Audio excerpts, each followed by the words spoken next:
nói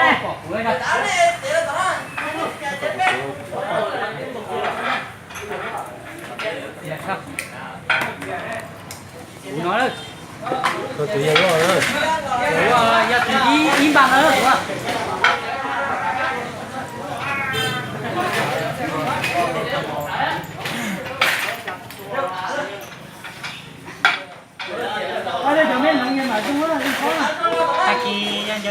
Giờ bóng nó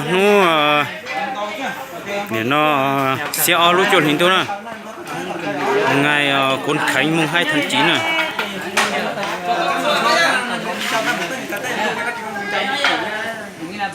Hay mấy lúc kho tao nó, ở lúc biết tao nó.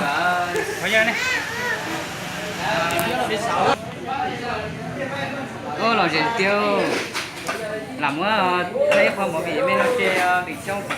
Anh ơi hồ đi chưa? Thi đâu rồi chứ? Bây giờ hết tay đi nữa.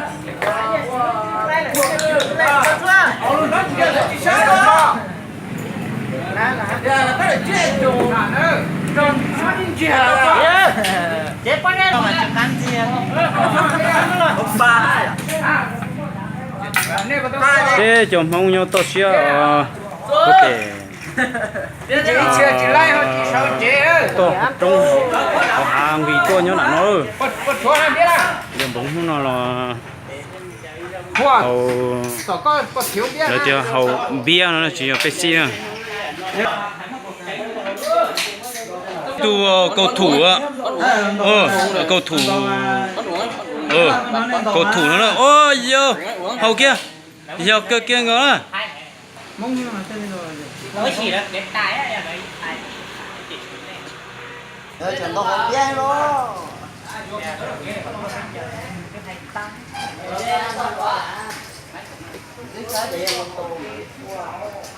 Rồi có thể để một khóc nó được cái đấy rồi. Đây cũng thời gian đó đến neo chảnh á. Hầu ơi.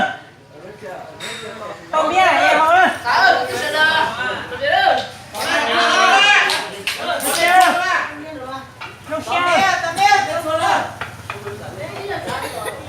Để tụ pha đó.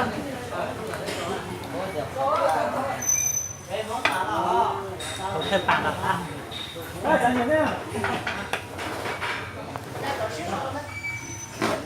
Thêm tạm mà ai kìa. Ôi, trông khó hả? thôi chị ơi Vô, vắt chồng cái gì thất xả chở. Chồng bóng vắt chồng thì thất xả chở. Giờ đi chồng thôi. Chồng bóng người mua thêm đi trong cái nó này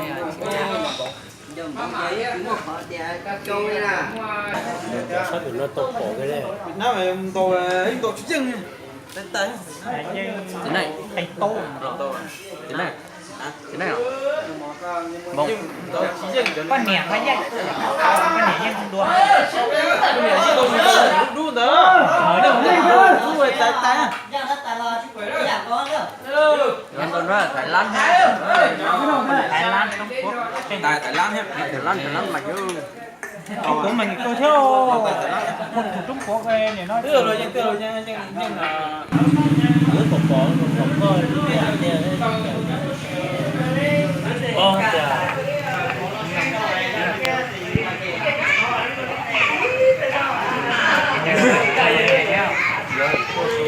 Lại con đi để